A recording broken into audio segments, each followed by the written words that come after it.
Եթե դու ես ներկրում ապրանք Չինաստանից, ապա մի թերթիր այս ռիլը, սա հենց քեզ համար է։ Բոլորս արդեն գիտենք, որ այս պահին լուրջ խնդիրներ կան Չինաստանից Ռուսաստան ապրանքների փոխադրման ընթացքում։ Փոխադրումները ձգձգվում են, գները աճում են, իսկ շատերը կանգնում են անորոշության առաջ։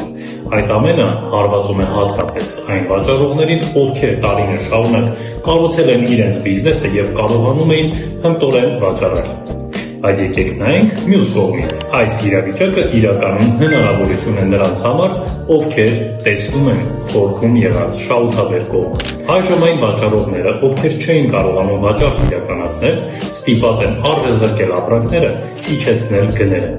Իսկ արդյունքում պահեստները կդառնան դատարկ, մենք կկարողանանք պահեստավորել անվաճառ, իսկ ապրանքները կվաճառվեն ավելի թանկ, բերելով բարձր շահութաբերություն։ Եվ ինչպես ասել է Ռոքֆելերը, ես տարբերվում եմ մյուսներից նրանով, որ ամեն խնդիր դարձնում եմ հնարավորություն։ Եթե դու ես պատրաստ մեծ վաճառքների եւ ուզում ես օգտվել այս իրավիճակից, իր